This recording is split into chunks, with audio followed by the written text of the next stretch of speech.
here. That's right, we out here. Got our coffee. Even though it's hot, we still got the coffee.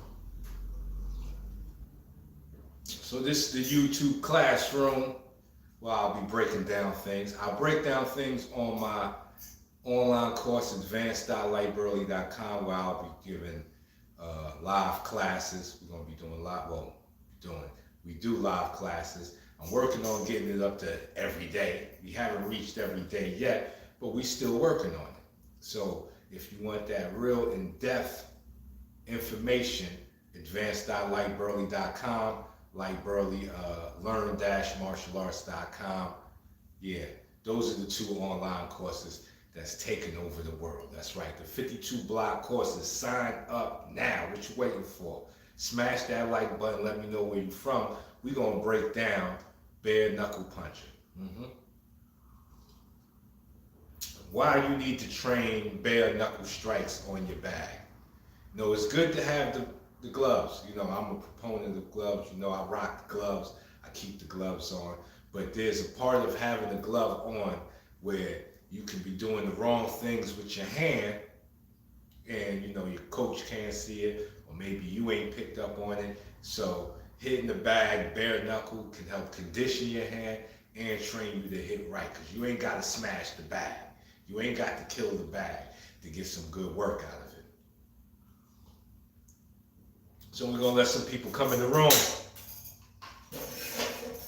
before we start breaking it down. Jump up in here. Let me know where you rapping from. It's the Burley Live. That's right. We're going live more. I probably need to get a set schedule to these lives, but we're going live more. We at the 2-minute mark.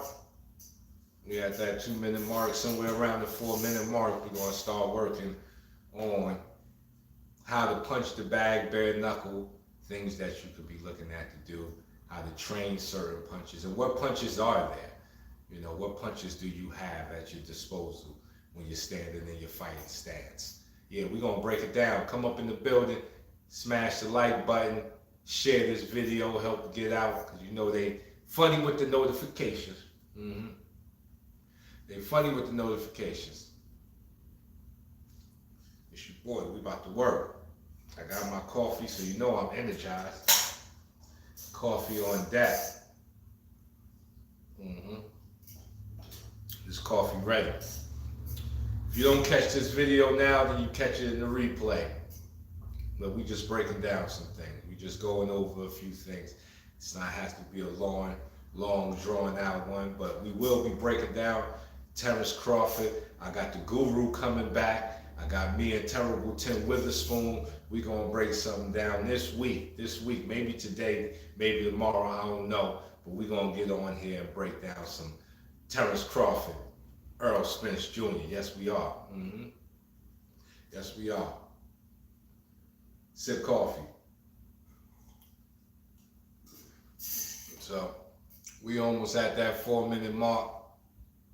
Yeah, we almost there. Let's start getting ready to break it down.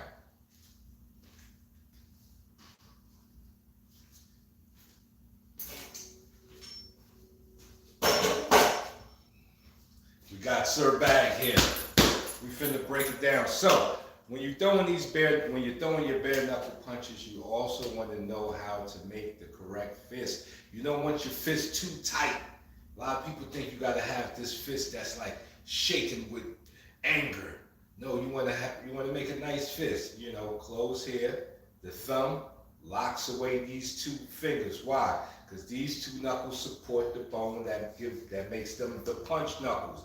These are the knuckles you want to be landing on jaw and body most of the time. Now, you're not going to get 100%, but you train to get the majority. You train for the majority, not the minority. So you train to throw the majority of your punches correctly by going over these techniques, these small things that you can do when you're bare knuckle punching to make your bare knuckle fight and a lot better for you. All right, so we got the bag to practice on. So once again, here, close away. Yeah, we're gonna break down some 52 blocks, but this is just the bare knuckle. This is just the bare knuckle punching right now.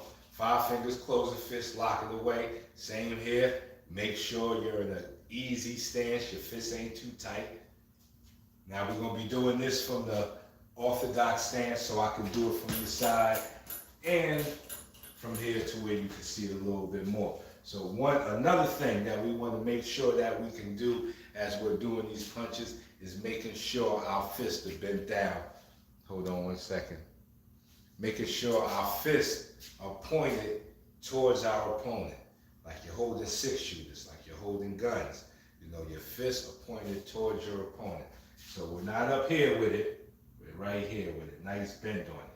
So, looking at our jab, nice easy jab, we want to turn that punch over. We want to turn. This is not this. You're not slapping. You're not slapping them with the punch. This ain't slap boxing with punches. This is throwing your punches, so your punches have to turn over. See, pointed right at you, turn. Look at that turn. See that turn of the wrist? And my whole arm ain't coming up when I turn. Every time I turn, I'm not doing this. The elbow stays down. This is heavy elbows. Heavy elbows, turn that fist. Turn. Hook turns. Uppercut turns. Overhand turns. So that's another small habit you have to develop when throwing your punches, so that way you don't end up slapping with the wrong part of your punch. You don't turn your punch. Now, you do have a vertical fist. You can use this one. I'm not knocking the vertical fist. I like to turn the fist more because it's more penetrating. Spiral energy is more penetrating, like a drill.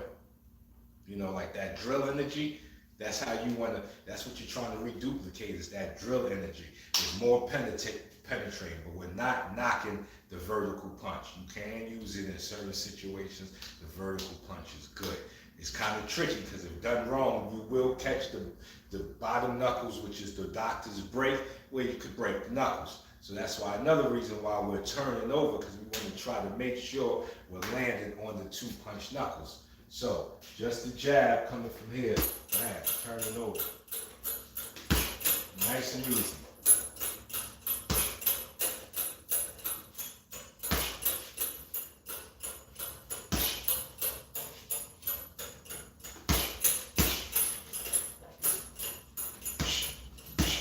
You're just touching the bag. You're not trying to kill it. You're just touching it. You ain't going for the kill shot. Now, the same thing with the right hand. Right here, pointed at the bag. Turn it over.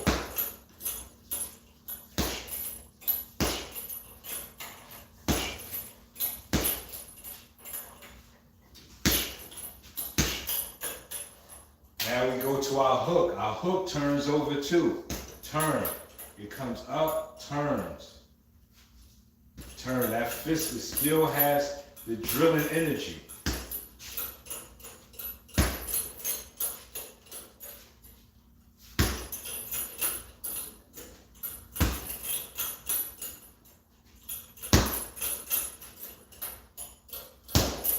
It still has that turn energy. You're still turning your fist on this punch. You're not just whacking, you're not hitting it with here. You turn, bang. Once again from this side so you can see it more. Bang. See how it covers my chin.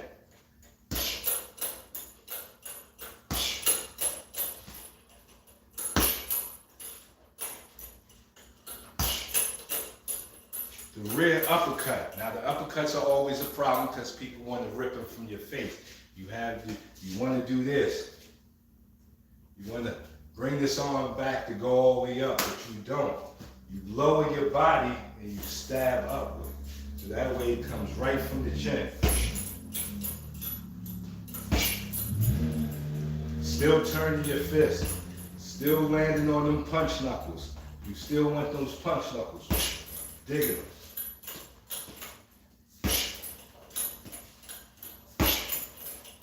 Same thing with the lead uppercut. Here, dig. You bend down, you drop that weight in that back leg, and dig up.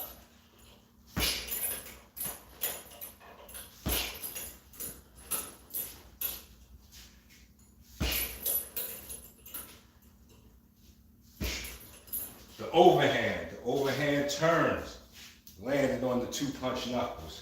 Good for going down, throwing high. wrapping around to the kidney. Still landing on the 2 punch knuckles. And this is going to be a big thing for you if you have to bare knuckle fight. Is to catch him with them 2 punch knuckles. Oh, he feeling you. He feeling you. He may act like he ain't feeling you, and you transferring that weight behind it, turning your fist, you're penetrating. So those are your 6 punches. Jab, straight, hook, rear uppercut, lead uppercut, overhand. Each arm, 6 punches. Each arm has 3 punches. Your lead hand, if you're an orthodox fighter, has jab, hook, lead uppercut. Your rear hand has straight, rear uppercut, overhand. 2 arms, 3 punches, mix it up, get to work. It's your boy.